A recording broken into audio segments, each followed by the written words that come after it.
my name is Sarab. I have been, as Angira said, been working in this space for about 2 decades now. When Tarun and Gaurav brought summer camps to India back in '96 in a big way. Before that, outdoor ed was mostly available in elitist schools, right? The way mountaineering was. So they brought it in 1996, and I first volunteered in 1999 when I was in final year of college.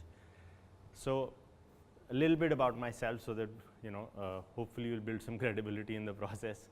But so I've gone from being a volunteer to questioning what does climbing a rock face and building confidence in a math exam have any connection at all, right? And a lot of people told me yes there is, and I said no, that theory doesn't make sense.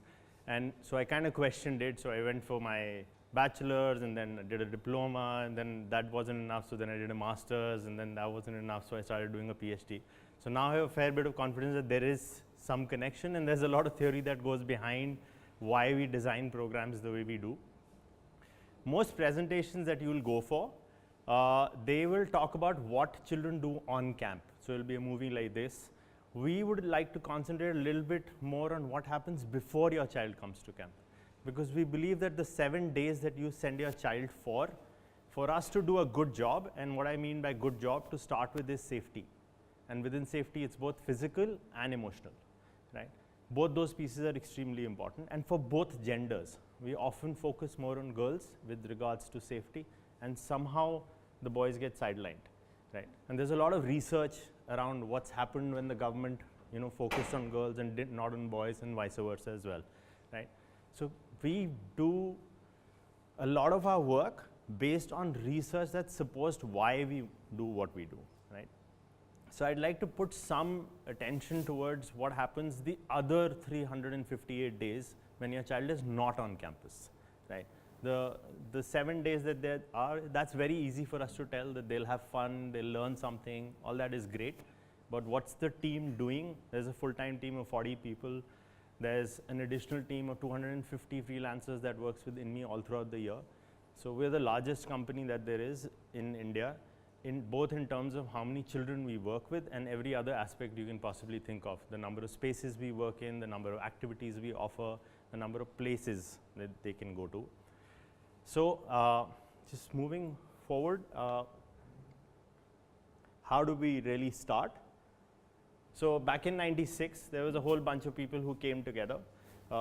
We've got our directors who are mostly Excel grads. We were just having a conversation. Most of them are XLRI grads, right? Who stepped out of corporate jobs and said that, okay, you know what, I'd rather do something that focuses on someone else rather than building money for someone else, right? And we come from all spaces, all the nice logos and stuff is there. So Xper is the brand that actually is the parent brand for Inme, and has done a lot of work in the corporate space with regards to behavioral management, behavioral training, and so on. And we borrow a considerable amount of theory from them, right? And the internal joke is if Inme does well, we'll shut Xper down, because by the time the kids go through that experience, they probably won't need corporate training by the time they get to that age. So we had a fairly humble beginning in terms of those numbers, just 3 campuses, only 10 programs. We were like a 20-day operation in the entire year. We have grown multifold for a couple of reasons. Some participation from you would be appreciated. What do you see in that screen?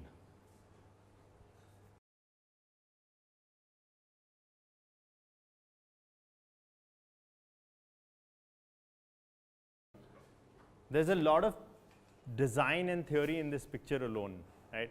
This can be part of a brochure saying, wow, this is exciting stuff that's happening, but trust me, there is so much training that has gone into for this to be successful, right? There is a child who took 30 minutes to jump off that cliff because the fear part was really important, right? That is an instructor, his name is Rana. He's the best kayaker in the country who's waiting for this child, and he's waiting in the middle of flowing water, right? Just right there, he's still actually. So that requires a lot of skill to be right there. If you can see far down on the left of the screen, there are 2 rafts over there, right? Those are safety rafts. There's another raft that you can't see, which is around the back of this rock on the right side, right? That's a raft. If the child were to flow and the water flow, they won't get into the main flow. I'm just going to get in front of the screen for a second. That's the main flow. This is the side flow, right? This is just physical safety. Here's the emotional part. There's an instructor really happy up here, right? Why? Because they have been talking to this child so that they don't quit. At the same time, they're never going to push the child. Just won't happen. It's challenge by choice. If this child decides that I'm not going to jump today, tomorrow looks like a better day, which happens. As parents, you know it happens, right? We will give that space. But what kind of conversation needs to be had with someone who is in extreme fear, right? How do you manage that? That's psychology. That's not just outdoors, right? So that means there's a considerable amount of training for that person. Do you see this person instructor whose hand is on top of the helmet? It might be a little hard at the back. There's an instructor with a helmet and the hand is here. This is the sign for that kayaker and even the rafters at the time. Now the kid is going to jump, right? So there is a lot of work that's happening here. Additionally, these are all the other children waiting, but they're waiting patiently. This is a caring classroom, just one without 4 walls. This is a place where somebody is supported to take the challenge or not. Either ways, it's okay, right? You don't get ridiculed for not jumping, and you're not a hero for jumping, right? Because the moment there are heroes, there are also others, right? And that part is really important. This need to be first is eliminated, right? So there's a lot of work that's going on here. And good portion of what you said is absolutely right. That's what's going on. There's a whole bunch of other stuff that's happening here.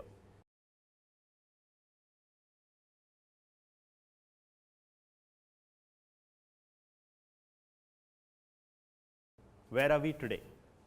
Right. So that was our ethos, the last 2 screens, right? It's gotten us here. These are not partnerships logos up there that we've said, okay, you know what, we paid for a partnership. The Adventure Tour Operators Association, you can actually pay a fee and just be a member, right? That's not why that logo is there. We are working with the risk management team for the Adventure Tour Operators to be able to have minimum standards in India. Unfortunately, in India, there is no law, there is no penal code behind negligence in the outdoors, right? Unlike a lot of other countries that we worked in. What that means is that the safety in a space, the safety in a particular space depends on the organization you choose to send your child with, right? They can very easily get away with not giving you safety. It's sad that safety actually should be a dead given, but it's not, right? So there's a lot of work that we do across with all these organizations, right? We were ranked amongst top 10 summer programs in the world, right? And that took a little bit of work. King's College came in and vetted a number of organizations that work in the outdoor space. Inme is the only certified vetted place by King's College London to be able to run programs with them, right? And we've grown. We are a little modest in numbers. There are a lot more campuses, but this is what we regularly work on. So we've grown from 3 to 15 and so on and so forth, the number of children that we work with. We do a lot of work with schools as well. Switching gears to, like I said, the focus for my presentation is what goes on behind the scenes, right? Those above the water is your 7 days, the rest are 358. We spend a lot of time in the theory of what a design needs to look like. When you send your child for 7, 8, 10 days, or if you're on a GABR, which is the cycling program, for 23 days, right? Everything you see on the screen happens every single day. It just happens in a very nice, informal manner. If you were standing across the river on the road and looking down at the Tons campus, you'll see a mela going on. It seemed like, oh God, this madness. True, it is. It's a lot of fun, it's a lot of madness, but there's a lot of science behind it as well, right? So we would start with things like introductions, energizers, get children to be a little more comfortable with each other. Yes, children come in groups. A lot of times we have parents saying that, you know, we've got a friend circle of 5 or 6 coming in. That's wonderful. Please go ahead and send them in that thing. Do encourage your child that they step out of that friend circle, because they go in with 4, and if they come back with only the same 4, not much has happened, right? They've got to get comfortable with people they don't know, with people they thought they would never get along with. You'd be surprised that at the first look they may have rejected someone, right? And we are always on the receiving end of that rejection ourselves, right? To find out that we started getting along with someone I thought I would never get along with. We are at total loggerheads in terms of opinion, in terms of choice of activity, so on and so forth. But that might be just one of the best matches, right? So children go in, they go in with groups or they go in as individuals, but when they come out, they're lifelong friends, right? Some even got married. So not in the Inme days, but yeah, in the earlier avatar. So that's how the design works. We spend some fair amount of time in reflection. Some of it is formal reflection. That means they'll be sitting in a specific place. There'll be a solo time. There's something called a cool book that allows them to pencil down their thoughts, you know, invokes some questions in their minds. And some is very informal kind of stuff, you know. A child who's taken those 30 minutes to take a jump, just a conversation with their arm around and saying, so how was it, right? That's reflection, right? So it's just both sides of it, and there is considerable theory and training that goes into how do you get a child to open up and speak those thoughts. Because the idea is a little more scientific. When you go through an experience, you step outside your comfort zone, then a realization, which is the reflection piece, that says that, you know what, I really thought I couldn't do this. And now it's gotten etched in my memory, saying that I went through a place where I said I can't do it, but I worked at it, I tried, and I did do it, right? That is the bedrock commonality between a physics exam, an interview, or a cliff jump. They're exactly the same. There is no difference, right? It's the attitude towards the challenge, not the need for success, but the need to try, and not say no right at the start. Just stay with it for a while, right? Liking it, not liking it really doesn't have anything to do with success, right? And so on. And so this is a day at Inme, right? And then these repeat 7 times over or multiple times. So that's a little bit about the theory. If I continue, it'll probably be, you'll be waiting to send your child next year, right? So that's what we do. Some time on how do we get people into an Inme system. So you know us, and there are 4 or 5 people you'll meet here and you'll have a conversation. That's great. What about the people who actually work with your children? Those are the real people, right? That interaction. As a parent, a lot of times you want to be able to choose whom my child is going to get influenced by. And that part is important, right? They are influencers, they're role models. They can do things that a child doesn't do physically at least, and they become heroes very easily, right? So who is influencing your child is an important piece for us, right? So we spend a lot of time on the process of recruiting in Inme, right? We have borrowed from 2 systems that exist in Australia. One is called the Working with Children's Check. The other is the Commission for Children and Young People, right? The Working with Children's Check, in Australia at least, is a system that says nobody, whether you're a janitor or a nurse or an outdoor educator or a principal, you cannot work with a child if you don't have this card, right? It is a physical card that the government issues you post certain checks. Getting government backing takes a while, as most of you would know, right? So we didn't want to wait around, right? We don't want to figure out whether it's this party or that party and it's what the process is. So we just put in our own system. We said we'll do exactly what other places do, right? We'll just do it ourselves, right?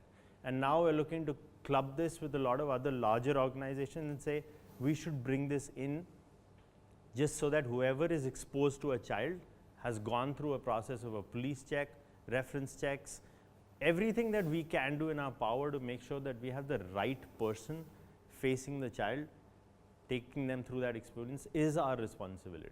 So we spend a lot of time doing that. You can't work with Inme if you don't come through a reference of an Inme member, right? Which means that's the very first cutoff that exists. So a considerable amount of time is spent here. Then we spend the entire year training people, right? This is, every line item you see there is a separate training, right? Whether it's outdoor skills, or it's soft skills, right? There is some Inme specific stuff that we do. There's safety training that we run. So all instructors, whether they come from a TIS, a Tata Institute of Social Sciences, or they come from the Nehru Institute of Mountaineering, it doesn't matter, right? Certificates are great. It requires, for us to take on, it needs to be a bare minimum in terms of certificates, but we're also not very trustworthy when it comes to just a piece of paper. So you have a piece of paper and you say that, okay, great, I have a Mountaineering Institute course done and I've spent so much time, wonderful. Please come on and let us assess you, right? So there is an assessment that Inme runs independent of whatever certificate you may have, right? You may have 5 years of psychology studies under your belt with a nice little degree that goes on the wall, brilliant. Please come on and we'll assess you when it comes to how do you ask questions, what the whole soft skills training space, right, and how can it be done informally. So we spend a lot of time in that as well.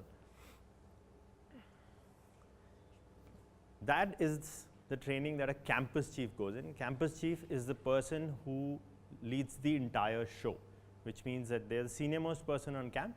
They have group leaders, instructors, doctors, the entire staff that to take care of, and of course your children, right? This is the person, male or female, runs the show entirely. Other than everything that was there in the previous slide, they could go through all these trainings as well, right? So we pretty much do this all year through, right? That's just some of the stuff that we've run this year, right? Different kinds of trainings all over the space, whether it's safety, whether it's processing and experience, with specific skills training, right? Whether it's understanding conflict and working without conflict, cooperation versus competition. Okay, a little bit of time that I'd like to spend on this. We're actually quite proud of what we've done here. There are no standard operating procedures in the outdoor industry in India, right? We spent about 7.5 months trying to build this. And what this is we are looking at every possible scenario that can happen, every situation that can happen when we are in the outdoors, whether it's with a child or whether we have just gone for a reconnaissance trip, doesn't matter. We'll think of a train getting late, to a landslide happening, to a forest fire, to a group getting lost, everything. And additionally, we will look at it from every perspective. What I mean by that is, we assume that when we are in the outdoors, phones don't work, because the easiest thing to do is pick up the phone and call for help, right? That's an assumption that the signal is going to work, right? What are you going to do when the phones don't work is how our SOPs are built, right? So if there is a group leader, this is one scenario, one viewpoint, right? So there is an 80-page document that looks at scenarios from all perspectives. If I am the group leader and Nayan is the campus chief, we don't have communication. I've taken a group out and my group is late. I know that 3 hours after I'm supposed to reach, Nayan will send a runner my way. I don't need to have a phone call, right? I know that there's a runner coming. Even if something has gone wrong, let's assume that there's a child who has had a sprain in their leg and can't really walk right now. So we need to now create a stretcher or just walk slowly, whatever the scenario, but we're getting late, right? There's no panic there because we already know our roles. So does the office, right? We know how the next person or the next party is going to act, right? So this is just a simple flowchart from a group leader's perspective if I was a group leader. Then comes the campus chief, then comes the office, and so on and so forth.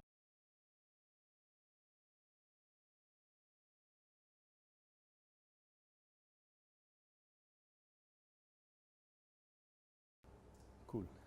After all that happens, all the theory that you saw, everything, that's when your experience, the experience of a child looks like this.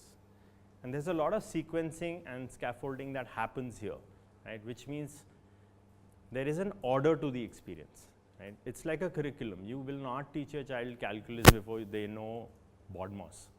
It's not going to happen, right? Similarly, that is not going to happen before that happens. And I don't mean that by an activity standpoint. I mean that from a challenge, from a physical ability, from a mental ability, that part has happened, right? And it doesn't need to have happened with Inme. It just needs to have happened as you're growing up, right?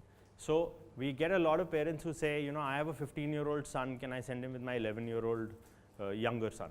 No, sorry, you can't. Because it's not just about the 15-year-old or the 11-year-old, it's about the other 60 children who are also there. Not to mention the fact that the challenge for the 15-year-old is going to be very small, and they're just going to get bored, right? There is a graph between challenge and skill, right? The larger the skill, the more the challenge needs to be, otherwise there's going to be boredom, right? And if there's too much challenge with very little skill, there's going to be anxiety. So that piece needs to be managed. So that's why there is this, from, you know, the discover, explore, and challenges piece that happens, right? Finally, so all this is great, and this is the work we do. This one we do together, right? The whole Inme norms space. We can create a wonderful experience. We can the norms that Inme has, and they're there for good reason, right? We're happy to debate them. It's not an issue. It's not a one-way decision. This is after years of experience saying why we would like this. We're not a luxury program. We're very clearly a Spartan space. Can we give your child an air conditioning in the outdoors? Of course we can. It happens all the time. Do you really want that? Then we're at the absolute wrong organization to do this with. We genuinely believe that children already have enough, very easily. The largest issue that any corporate is facing today is what happens when things don't go the way you had planned them, right? Our largest issue are around soft skills. If you look at the World Economic Forum, what has it been saying for the last 20 years? It doesn't say any skills training. It basically says everything around soft skills training. That's what's needed in the workforce. What's really needed is the thought process that when it doesn't work, I'm there and I will figure it out, right? That doesn't happen, sorry to say, in a luxurious lifestyle. It happens in a space where you're not used to living like that. It happens with a mindset saying that, yeah, you know what, I don't have the most comfortable marble floored restroom. Right? It's a Spartan space. It's got Western toilets. It's got a faucet. That's pretty much all you need, right? And it flushes, and it's clean. It's cleaned like 7-8 times in a day, so there's no worry there, right? Activity groups on camp. Normal request, parents say that I'd like my child and their friend to be on the same activity. Why would you want to do that? They're already friends, right? They know each other really well. So we did a negotiation a few years ago with the number of parents. And we said, you know what, let them live in the same tent. We understand that part, but don't put them on the same activity. They can choose the same activity, but we don't promise that they will be in the same activity at the same time. Right? It's important for you to know that. Yes, we have a lot of prospective aspiring doctors that come to camp as in children, right? And then they open the pitara that their mom and dad give them and say, पेट में दर्द होगा तो ये वाली दवाई, sir में दर्द होगा तो ये वाली दवाई, right? We have to tell our children not to self-medicate, and even more importantly, please don't medicate other people, right? Other people in your tent, and you open it, mummy ne bola tha pudin hara for this, disprin for that, and trust me, we've got some of those, right? They're very interesting, and they're very happy about doing this, because sir, he had a headache, I gave him a disprin in the morning, great, please no, don't do that, right? So no self-medication, no, definitely no medicating other people, right? If your child has a prescription, please, it's important that you put that with the registration form, or at least before they get onto the program. We will take the prescription and we'll take the medicines, and we will be responsible to make sure they take their medicines on time. That is our responsibility and our promise, right? No matter what time they need to take the medicine, it really doesn't matter. Even if it's at 2 o'clock at night, it's our responsibility, and we'll take care of that. A few zero discipline spaces at Inme, and I'm sure you would appreciate that. First one is bullying. You know, we often say this is this dialogue at Inme, when a campus chief is giving their brief and they say, you know, यहाँ पे एक ही bully है, एक ही गुंडा है, कौन है? Some black or white dog, whoever it is, right? At that time, we say, उसका नाम गुंडा है. The point is that there is no bullying on campus, right? We take that really seriously. There is a progressive approach to managing bullying on campus, which means the first time you will sit down and have a conversation between the two people.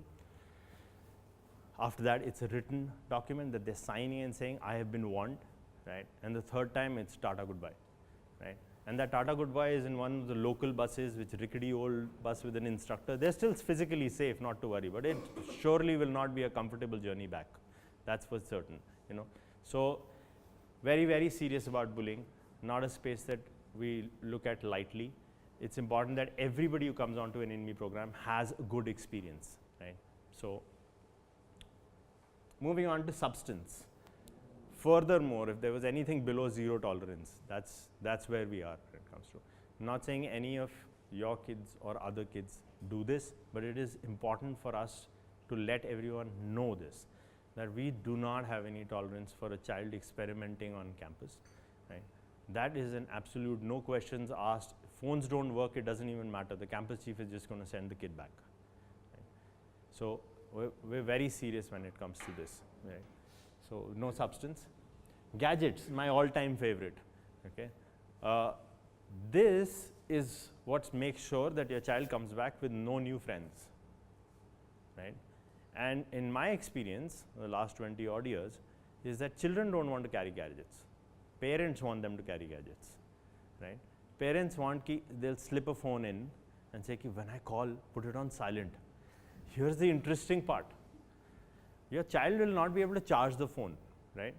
You have given them a phone, you know it. The phone will die, right? When you try and call them, it'll come off as switched off. That only takes your worry levels higher and higher and higher and higher, right? Obviously, you can't call us and say, I give my child a phone, right? So you'll call us and say, how is my child doing? And we'll say, the updates say it's perfectly fine, there's nothing wrong, right? You only build your worry. Nothing's gone wrong with your child, right? They will not be able to use the phone. A lot of us come from boarding backgrounds, so trust me, we know how to hide stuff. We know exactly where to hide stuff. So we know exactly how to find it as well, right? And we have regular tent inspections. So we'll find the phone. If you must send your child with a phone, send them with a really expensive one so we can hold on to it forever, right? Otherwise, don't send your child with a phone. It's a bad idea, right? Not to mention the fact that they are not going to be able to use it. It just disrupts the experience. And if your child is using the phone, let's say they're a smart aleck and they got away with it and they were able to make a phone call, right? What are the other tent mates going to do? They're also going to make a phone call. And then some parent knows another parent said, my child said that they slipped. Nothing happened to them. They just slipped and suddenly it becomes a huge thing that my child slipped, right? So please let us manage we are not going to hide anything. We will keep you updated with your child's health all the time. That's our job. You know your child a lot better than we do. So we would need your help to make sure that your child is okay, right? So if you hide from us, then it doesn't really work. We can't work together. So please, please do not send gadgets, right? It doesn't make sense. Or anything expensive. I once had a kid on program who was wearing a 75,000 rupee t-shirt signed by Messi. And he was playing Kho-Kho with it, okay? It disturbed me heavily because that's a t-shirt, if I ever owned one, would be on a wall somewhere, right? Not playing Kho-Kho with it. That for sure it'll get torn at the end of the game, right? So it doesn't make sense to send them with such expensive stuff, right? Or with, you know, serious amount of jewelry or anything like that. It's all avoidable, right? They're kids, it'll get lost.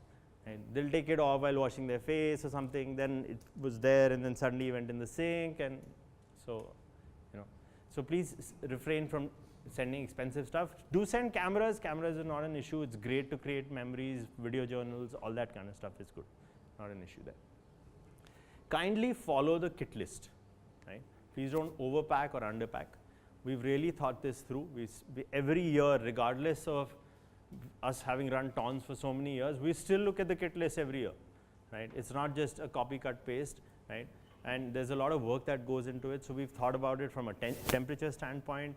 We've given you generally an extra layer that we would like you to carry so that in case your child is someone who feels colder than the rest. That said, even if your child is feeling colder than the rest, it's not like they're going to wear 3 jackets at the same time, right? We'll teach them how to do layering, the concept of layering, and what keeps the person really warmer, you know. One thick jacket versus a t-shirt, a light fleece, and a jacket is way better than one really big, bulky jacket that they would carry as if they were going up a skiing ramp or something like that. Right? So kindly pack that according to the thing. Please don't overload them. Also, please avoid trolleys. Right? You can imagine your child pulling a trolley up the hill with a patharwali road. They are really going to curse you at that time. Right? A rucksack is probably the best thing. Second to that is a duffel bag. Avoid trolleys, anything with wheels, because they generally don't come back with the wheels. The wheels fall off, right, when you're pulling that thing up the hill, right? No tuck or junk food. Simple reason, the day that they're going to spend at the camp is not their regular day, right? It's a lot more physically intensive, regardless of whether your child plays, let's say, even competitive sports, right? And they're really physically fit, we get that. It's still not the same day, which means they may use different muscles, right? It may be longer just in duration. They're up at 6 o'clock in the morning. As much as we'd like them to go off to sleep at 9:30, I mean, we all know they're not going to sleep at 9:30. So the day is fairly long, and they're up on their feet all the time. So we would like them to eat good, nutritious food that we serve. And trust me, the food is good, right? We have this common example that we give. It was a parent talking to Manvi once and saying that I'm really angry with you at the end of the program. And she said, why, ma'am? I mean, you know, she thought the experience was bad. And she said, every time I sent my child to a camp, they've come back and said that, oh, you know what, I want to eat home food. This time my kid came back and said, you know, camp pe wo jo kurguri bhindi banti hai, aap वैसे नहीं बनाते हो. So the one thing that the parent was really excited that I'm going to feed my kid good food when they come back, we took that away as well. We're really proud about the food that we serve. It's really good, it's delicious. I am finicky about food and I really love camp food. So don't worry, we will feed them. We feed them 7 times a day. Yes, ma'am? You serve non-vegetarian food as well, or it's all vegetarian? No. I'm pure non-vegetarian. Both. But we're very careful about this. We have enough Jain children who come on. You know, so we will cater to that space very comfortably. Right? It's not an issue. We also deal with allergy-related stuff. We can talk about that more a little bit in the Q&A space. So please don't send them with any tuck. We generally take all the tuck away, right? If it's really good food, we'll eat it ourselves. If it's not so good, we'll return it to them and their return journey. Yeah, we label it and we keep it. Somebody asked in the last orientation, everything is great, but can I get chewing gum? It's no. Otherwise, we are taking it off the tents or the under something at somewhere. You know, it's in the rucksack, it's in the pocket or so on. No chewing gums as well, right? Just no tuck food is really not required. Yeah. And that's about it. Look forward to seeing your child on an Inme program.